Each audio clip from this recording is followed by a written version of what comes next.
गैया छोटे छोटे ग्वाल, छोटी छोटी गैया छोटे छोटे ग्वाल, छोटो सो छोटो सो छोटो सो मेरो मदन गोपाल। छोटी गैया छोटे छोटे ग्वाल, छोटी छोटी गैया छोटे छोटे ग्वाल, छोटो सो मेरो मदन गोपाल, छोटो सो मेरो मदन गोपाल। सभी लोग गोविंद के साथ गौ पालन करने के लिए, गौ चराने के लिए भाव बनाते हुए चले सब लोग।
बछड़े क्या पीते हैं, तो हमारे ठाकुर जी क्या खाते हैं?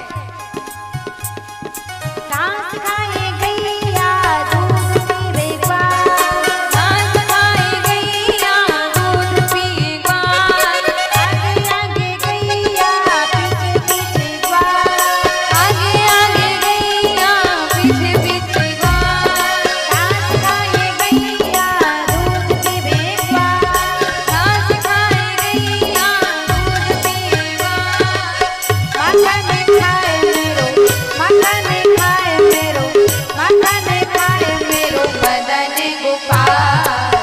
छोटी गैया छोटी छोटी ग्वाल, छोटो सो मेरो मदन गोपाल।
जरा दोनों हाथ उठा के भाव के साथ, क्योंकि जब भगवान गौ पालन कर सकते हैं तो हमारा तो सबसे बड़ा धर्म है गौ पालन करना। इसलिए छोटी छोटी गैया छोटी छोटी गैया छोटे छोटे ग्वाल, छोटो सो छोटो सो छोटो सो मेरो मदन गोपाल, छोटो सो मेरो मदन गोपाल, छोटो सो मेरो मदन गोपाल, छोटो सो मेरो मदन गोपाल, छोटो सो मेरो मदन गोपाल, छोटो सो मेरो मदन गोपाल, छोटो सो मेरो मदन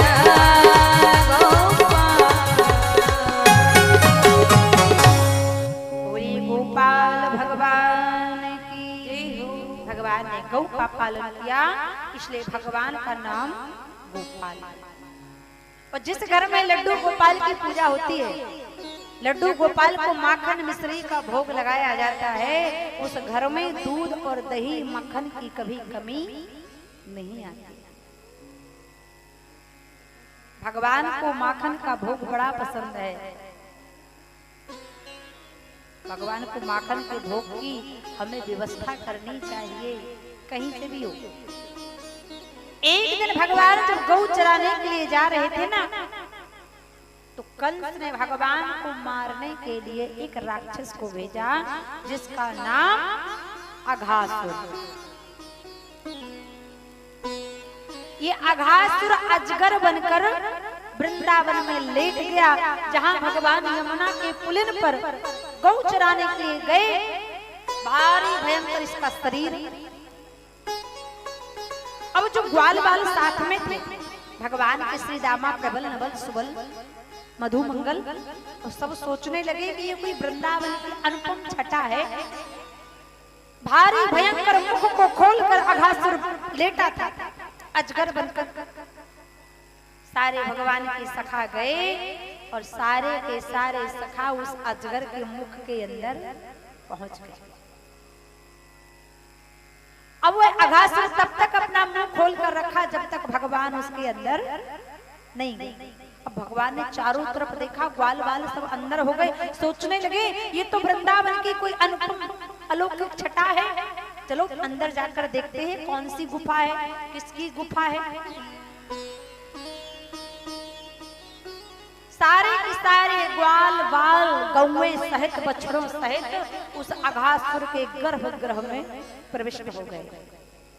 भगवान ने देखा मेरे मित्र सखा ग्वाल बाल सब इस अघासुर ने अपने भीतर समाहित कर लिए। भगवान गए और जब भगवान प्रविष्ट होते हैं तो वह अघासुर अपना मुख बंद कर लेता है। अघासुर जब मुख बंद करता है ग्वाल वालों के प्राण अवरुद्ध होने लगते हैं। तब भगवान श्री कृष्ण ने दोनों मुठकाओं को उठाया और आज उस अघासुर के गर्भ कोष्ठ को नष्ट कर दिया। अघासुर के 1000 टुकड़े होकर अघासुर भगवान के धाम को चला गया। बोलिए भक्तवत्सल भगवान। ये अघासुर कौन है? बोले अघासुर पूर्व जन्म में हुहु नाम का गंधर्व था। जहां पर ब्राह्मण पूजा पाठ करते थे वहां पर जाता और उस ब्राह्मण की पूजा पाठ की सामग्री को चोरी करके खा जाता और वहीं पर पैर पसार के, पैर फैला के सो जाता। उसी समय महाराज वशिष्ठ ने देखा और श्राप दे दिया, रे मूर्ख, ब्राह्मणों की वस्तु को चोरी करके खाता है, अजगर की तरह पैर फैलाकर सो जाता है। जा, तेरे कर्म कुकर्म राक्षस दैत्यों की भांति है, इसलिए तू दैत्य बन जा।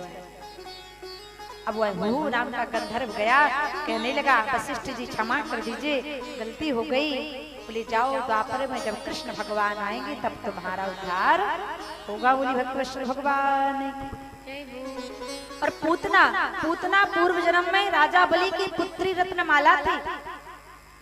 जब वामन भगवान आए तो पूतना ने वामन को देखा तो हृदय में प्रेम आ गया, कितना सुंदर पुत्र है, अगर ये पुत्र मेरा होता तो ऐसे पुत्र को मैं अपने वक्ष स्थल के अमृत का पान कराती। भगवान ने कहा तथास्तु।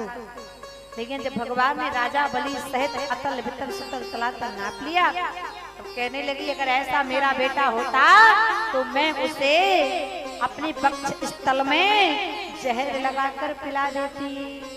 भगवान ने कहा तथास्तु। तो वही रत्नमाला पूतना बनी जिसका भगवान ने उद्धार क्या। बोलिए भक्तवत्सल भगवान की जय हो। आगे की कथा में श्री सुखदेव जी महाराज कहते हैं परीक्षित, एक दिन भगवान कृष्ण गौएं चराने के लिए जाते हैं तो ब्रह्मा जी महाराज इस लीला को देखते हैं तो ब्रह्मा जी महाराज को मोह हो जाता है। अरे ये कोई भगवान है, एक साधारण पुरुष की भांति गौएं चरा रहा है, ग्वाल वालों के साथ खा रहा है और भगवान अपने भक्त वशीभूत रहने वाले। एक दिन मधु मंगल जब कन्हैया के साथ गौएं चराने गया, कन्हैया की मैया तो ताजा मेवा देती, ताजा बर्फी देती, ताजा माखन देती, लेकिन भगवान श्री कृष्ण का जो मित्र मधु मंगल था ना